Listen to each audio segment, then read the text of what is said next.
Cioè non è che No, no, dipende. cioè quello che tu non è che pensavi di andartene dall'Africa. No, No, volevi stare in dall'Africa Africa. no, volevo trovare un posto dove Certo.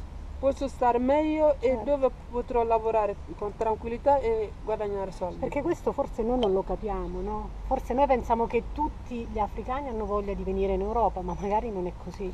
No, se stai proprio in percorso ci sono migliaia di persone che vogliono andare in Israele e ci sono anche migliaia che vogliono andare alla Guinea Equatoriale, che volevo andare io lì, e anche perché dipende dalle moneta, no? Tipo io sono, cioè c'ho l'euro, si va dai Mali, quando cambio diventa... Sì. Diventano molti soldi. Ecco, è la stessa cosa, visto che l'Europa non lo pensavo proprio, perché come c'è un accordo tra, quello che diceva lui, c'è un accordo tra Nigeria e l'Italia che li devono rimpatriare nei loro paesi quando vengono qua. E poi in Mali c'è tra Mali e Spagna, quindi in quel momento Spagna mandava sempre ogni giorno 250 persone, 300 persone ogni giorno. Rimpatriava. Quindi io proprio l'Europa non lo pensavo proprio. No. E avevo considerato soltanto la Guinea Equatoriale. Io quando sono arrivato in Camerun è stato proprio molto duro Quanto perché ci hai messo? tra Mali e Camerun ci ho messo 8 mesi. 8 mesi. Perché tutte queste nazioni sono gigantissime, non le vedi così, però ci mette tantissimo. Guarda l'Italia quanto è piccola. E poi non è che c'è sempre i mezzi, che viaggia sempre con i mezzi. Tu vai un posto e paghi. Sì. Ma poi come hai fatto dalla Guinea Equatoriale all'Italia? Non sono arrivato più alla Guinea Equatoriale perché anche lì ci sono vari controlli. Io quando sono arrivato a Camerun c'è due possibilità: o entra proprio nascosto da clandestino, o se hai soldi devi pagare, ti fanno visto e prendi l'aereo per andare. Noi eravamo 7 persone, siamo arrivati insieme, c'erano 5 che avevano abbastanza soldi e l'hanno chiesto visto, l'hanno dato, l'hanno preso l'aereo tipo alle 5 del pomeriggio e la notte ci hanno chiamato, noi siamo qui, noi abbiamo detto beata voi, noi dobbiamo andare nascosto a piedi. Però alle 3 di notte loro l'hanno rimpatriati, quindi sono entrati proprio regolarmente, l'hanno rimpatriati. Io ho detto guarda, è meglio che cambio. Quindi lì in Camerun ho deciso ci ho pensato la Libia, quindi stavo lontano. Io quando avevo pensato alla Libia, quando stavo in Mali, Perché era hai pensato alla Libia tu? sempre i soldi, tipo... Perché la si Libia era trova- uno dei paesi più ricchi dell'Africa. Ancora è ricco, C'era Gheddafi ancora. sì, ancora è ricco.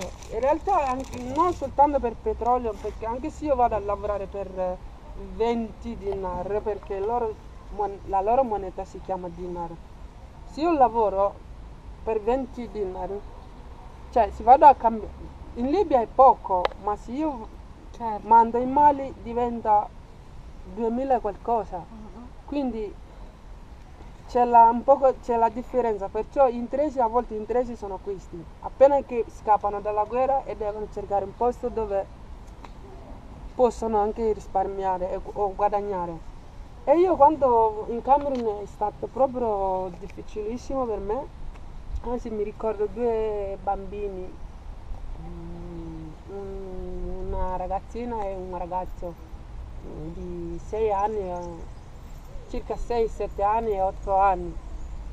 Io quando sono arrivata in Camerun che non avevo niente a mano, non parlavo neanche bene la loro lingua. Beh, la zona, io stavo in villaggio, quindi chi non va a scuola non parli, sì, non parla lingua ufficiale. Non andare a scuola nel Mali? Sì, però in quel villaggio loro non avevano studiato e parlano loro dialetto. Sì. Ero disperato, non avevo soldi, niente, e alla fine non ce la facevo neanche a camminare, avevo di sete, fame, niente proprio. Mi sono seduto dietro a casa di davanti all'ingresso di una famiglia e questi due bambini giocavano, correvano dietro all'altro e sono uscite da casa e mi hanno visto seduto. Subito hanno capito che io mi servivo qualcosa, cioè qualcosa mi serviva e loro l'hanno capito subito. Cioè, non vedi che loro sono piccoli e sono piccolissimi, ma subito l'hanno capito. Cosa hanno fatto? Anzi, da quando io sono andato via, lì in Camerun ho iniziato ad avere accoglienza da questi due bambini. Cioè, io ora non ho i loro contatti, però li penso sempre. Ti piacerebbe? Sì, sì. Mi hanno cercato, mi hanno chiamato che andiamo a casa. Io sono entrato. Quando mi hanno visto i suoi genitori, subito si sono arrabbiati, spingendomi, buttandomi fuori. E i bambini l'hanno iniziato a piangere, questi due bambini. Hanno iniziato a piangere e mi hanno messo fuori. Però i genitori si stavano organizzando perché dovevano uscire, dovevano andare da qualche parte. E stavano nella stanza, magari si stavano sistemando e i bambini pensavano si fossero andati via. E poi dopo mi hanno fatto entrare di nuovo. E mi hanno visto, hanno cominciato di nuovo urlando con i bambini a me, spingendo vai via, sconosciuto, vai via, chi ti conosce? E facendo così, i bambini mi hanno lasciato fuori, però andavano nella cucina e andavano a prendere le cose, l'acqua, gli arachidi, mi portavano fuori nascosto, mettendo sotto la maglietta nascosto e mi facevano mangiare.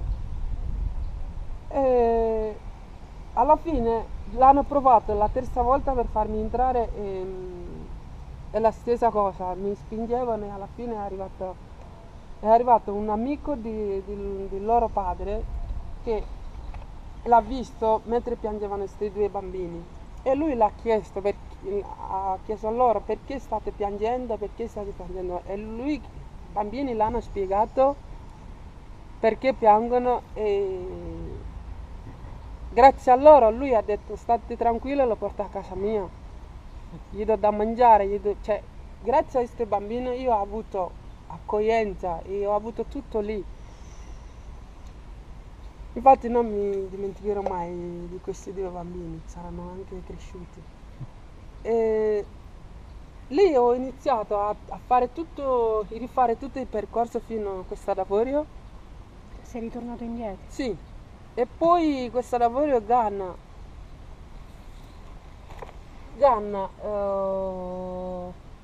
Burkina Faso, Niger, Algeria e la Libia. Ho attraversato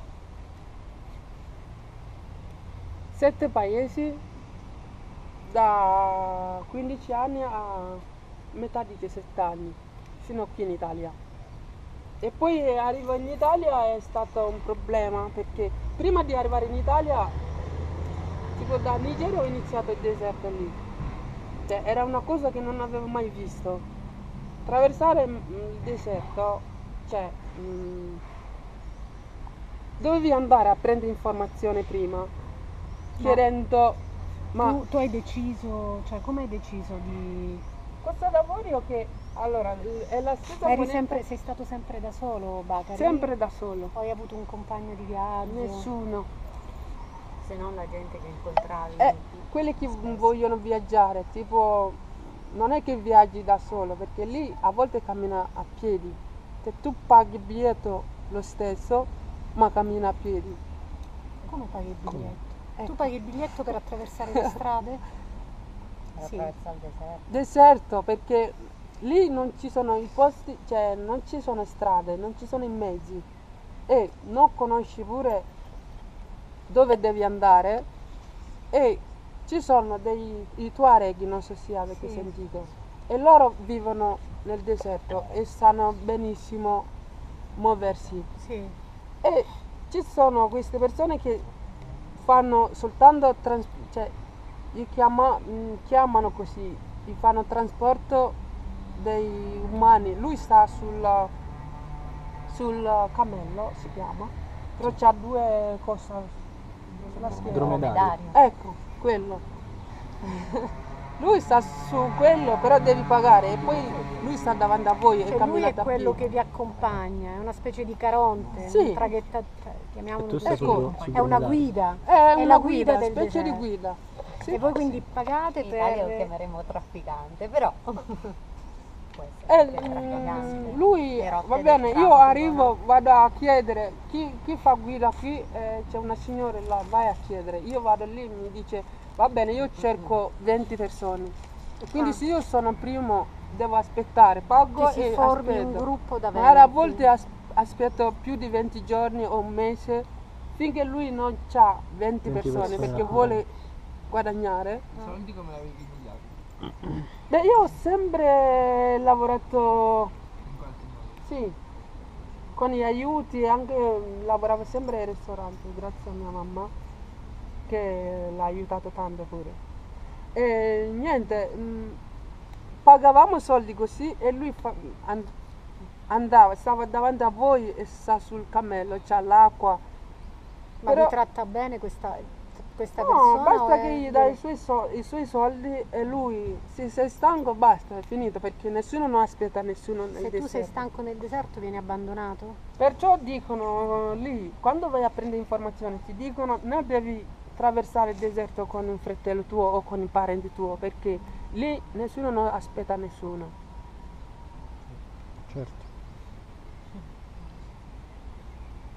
E io ho pagato, però dovevo andare a chiedere informazioni.